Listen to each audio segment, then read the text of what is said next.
一個完整地做 curve sketching 嘅例子啦。咁喺呢度我哋有個 function 俾咗 A part 咧，佢叫我哋 determine 個 symmetric property of the curve 啦。咁於是我哋要做嘅咧就係我哋去 test 下咧，如果我將個負 x 抌落去，會計到啲乜？如果我抌落去咧，將會係負 x 啦，下邊係負 x square 加一。咁由於下邊嗰個會負得正啦，所以咧就會下邊係 x square 加一，但係上面嗰個負咧就會保留咗嘅，所以喺出邊。咁然後你發覺咧，呢個就啱啱好係 f(x)，然後前面多咗個負號啦。咁所以既然你見到f 負 x 等於負 f(x) 咧，咁我哋就會話佢係 rotational symmetric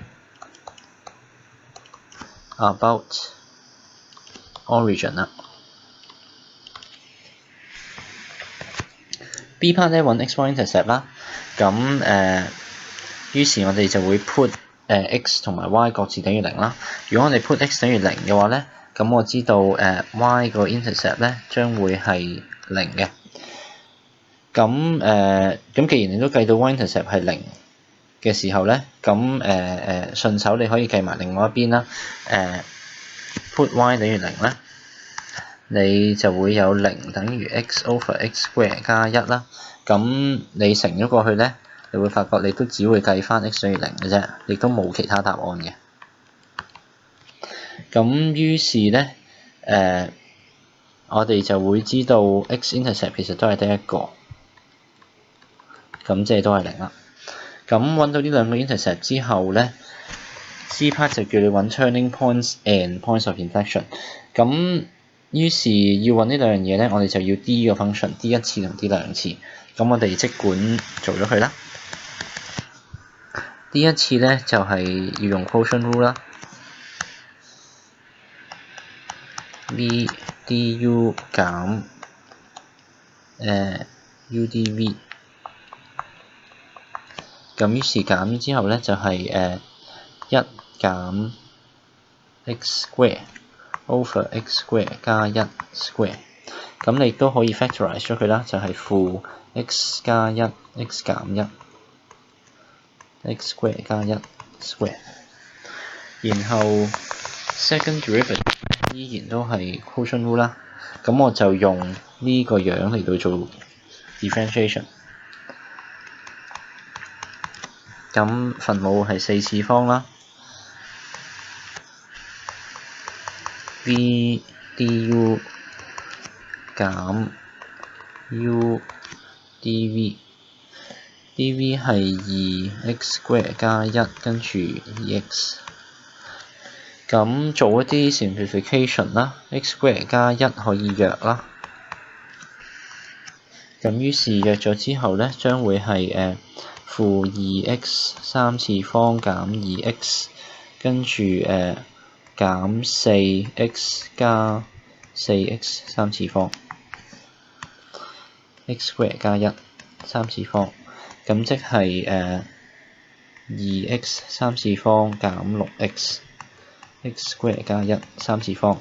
咁你都可以 factorize 咗佢咧，就會係2啦，跟住乘 x 啦，跟住係 x square 減3，咁所以係 x 減開方3 x 加開方3除 x square 加1 3次方嘅。咁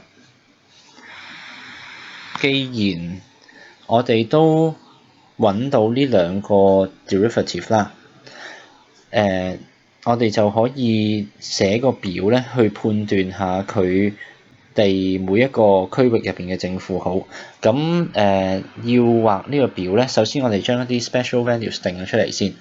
咁first derivative 咧有兩個 special value 會令到佢0咗嘅，一個係-1，一個係1啦。然後個 second derivative 咧有0啦、開方3啦，同埋負開方3。咁所以咧，你 cut 個 table 嘅時候咧，應該要喺呢5個特殊數值入邊咧去間開佢嘅。咁於是個 table 會變得幾長下嘅。咁我即管喺上面嗰啲位置嗰度咧，畫一畫俾大家睇。咁我拆咗 A 同 B 先，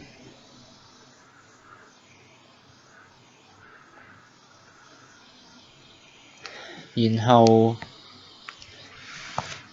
嗰5點咧，如果順次序咧，就會係負開方3啦，跟住負1、0、1開方3。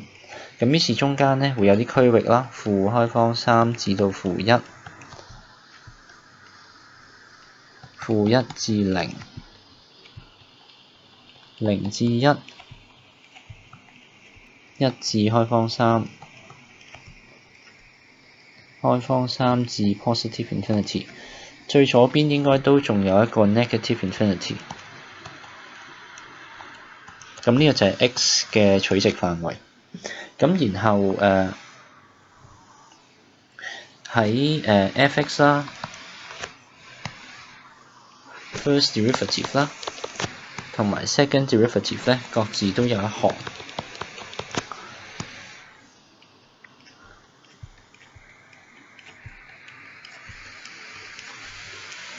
咁我哋知道咧 ，first derivative 咧會喺負1同1嗰度零咗嘅。咁至於其他地方咧，咁我又畫條蛇仔啦。咁用負1同1去做個分界線。咁由於咧，今次小心啲睇，如果我將 x 擺到好大嘅話咧，每一個括弧都會正嘅。但係咧，由於前面楞住一個負號，咁所以咧 overall 嚟講咧，喺 x 好大嘅時候咧，條 curve 會由負嗰邊開始嘅。咁於是過咗1嘅時候會轉負號啦，跟住過咗負1嘅時候再轉負號。咁所以咧將會係負負負正正正負負負，即係話負正負咁樣去嘅，呢3個區域係。然後 second derivative 咧一樣，我會睇咧就係今次條線有3個 value， 0、開方3、負開方3，然後喺 x 好大嘅時候咧，每一個 factor 都正，而今次出邊嗰個數字咧個 coefficient 由於係正2，咁所以咧今次最右邊咧就會由正嗰邊開始，每過一格轉一次符號，咁所以咧將會係負正負正，咁所以 second derivative 咧會喺呢幾個位嗰度零咗嘅，呢3點零咗啦，然後負正負正咁樣變化。咁於是你觀察呢一個 table 咧，你就會睇到幾時有 turning points 啦。例如話，如果要 maximum point 咧，咁你就有先升後跌啦。先升後跌咧就係1 F1。咁如此類推啦。minimum point 咧就先跌後升，咁所以係first derivative 由負轉正啦，咁所以係負1 F 負1，跟住就係second derivative 轉正負號，咁3點都轉正負號嘅，咁所以負開方3 F 負開方3，仲有0 F 0，仲有開方3 F 開方3。咁呢3點都係嘅，咁你可以計翻晒啲數字出嚟啦，代翻啲數字落去原本嗰條 function 嗰度。咁 F1 咧就係1 over 2嚟嘅，咁所以係1/2啦。咁 F 負1咧就係負1 over 2啦，因為對稱嘅關係rotational symmetry。咁 F 0係0啦。F 開方3咧就係開方3 over 3加1，咁即係開方3 over 4。咁所以負開方3咧就負開方3 over 4。咁所以我哋可以填翻晒 maximum point 係1/2， minimum point 係負1 負2/1，然後3點 points of inflection 負開方3 over 4，跟住0 0，跟住開方3 over 4。咁好啦，喺呢度咧就完成咗所謂揾turning points 同埋 points of inflection 成個過程啦。然後 D part 要揾 asymptotes 啦 ，asymptotes 咧咁就先睇vertical asymptote 啦。vertical asymptote 入邊，由於個分母咧嗰個 x square 加1咧就唔會零嘅，因為 square 咗已經大過零㗎啦，仲要加1，咁所以咧就冇機會零嘅，咁所以我哋可以直接 conclude 咧no vertical asymptote。咁然後你再睇有冇 horizontal asymptote 咧，咁你就會 consider limit x 趨向無限嗰個 function 會趨向幾多？咁個 function 本身係x over x square 加1。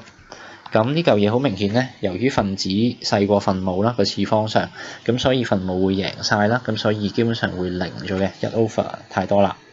咁於是你會 conclude y 等於0 is horizontal asymptote。咁由於咧 y 等於0咧係左右兩條尾都會去嘅 horizontal asymptote 嚟㗎，因為呢一個 tends to infinity 咧，其實無論 tends to positive infinity 定係 tends to negative infinity 咧，你嗰個結果咧都係等於0嘅。咁所以咧你嗰個 function 嗰兩條尾咧都必然會係逼向於 y 等於0呢條線。咁然後既然你嗰兩條尾都已經揾到佢黐邊度啦，咁即係話佢冇可能仲有其他嘅 asymptote 啦，因為佢只係得兩條尾嘅啫。咁所以亦都冇 oblique asymptote 啦。咁當然啦，你亦都可以睇到咧，由於佢呢個 rational function 咧冇滿足到個次方上面個次方大過下邊次方一格嗰個關係，咁所以咧你亦都知道佢係冇 oblique asymptote 嘅。咁最後咧就係我哋要將呢度所有嘅 information 咧綜合晒啦，然後 sketch the curve 嘅。咁要 sketch 呢個 curve咧，咁就我就攞多少少位啦。咁所以我即管將呢啲 asymptote 呢啲資料我拆咗佢。咁我哋記得 y 等於0係 asymptote 咁就夠啦。咁當你畫呢條 curve 嘅時候咧，咁你記得咧就係由於佢對稱，咁所以咧佢出現嘅樣咧就應該好似正嘅。咁然後佢會穿過0,0啦，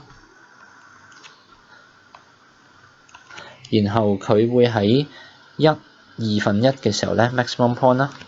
咁1/2，咁然後開方3 over 4，咁開方3 over 4咧係細過1/2㗎，咁所以咧而開方3約莫就係1.7啦，咁所以咧開方3會喺呢度到嘅，咁所以約莫呢個位置咧就係開方3 over 4，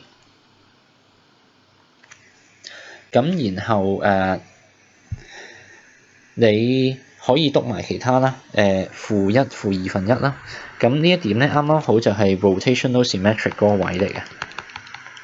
同樣地咧就係嗰個負開方3 over 4嗰一點咧就係呢邊嘅 points of inflection。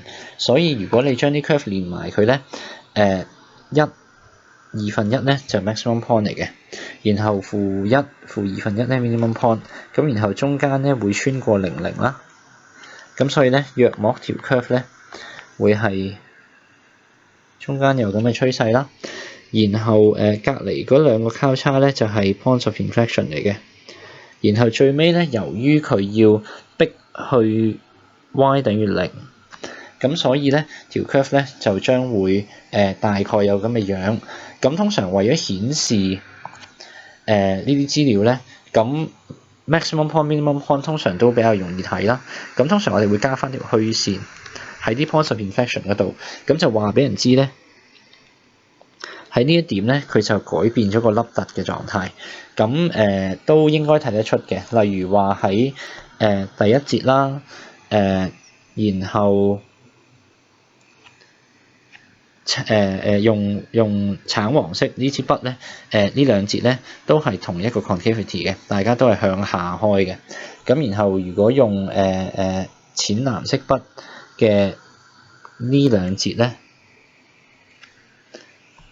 咁都係向上開 open upward，咁所以你見到個 concavity 咧，亦都係隨住個 curve 咧咁樣分開咗4節嚟變化，咁你都睇到嗰啲concavity 與 point of inflection 嗰啲關係。咁你記得咧就係臨走之前咧就 label 翻條 curve 啦，呢個係 y 等於 x over x square 加1嗰條 curve， 然後嗰個 asymptote 咧就係 y 等於0。咁所以中間仲有個 asymptote 啦，喺呢條啦。咁其實呢條唔畫都得嘅，因為你都好明顯睇到咧，佢係逼向於個 x-axis 㗎啦。咁咪 x 喺度。咁呢個就係成條 curve 個樣啦。咁記住喺你考試嘅時候咧，畫完之後你要 label 晒所有嘢嘅，即係話嗰啲 special points 嗰啲 coordinates 啦，同埋啲 asymptote 嘅 equation 啦，條 curve 本身嘅 equation 啦，呢啲全部都需要有 label 嘅。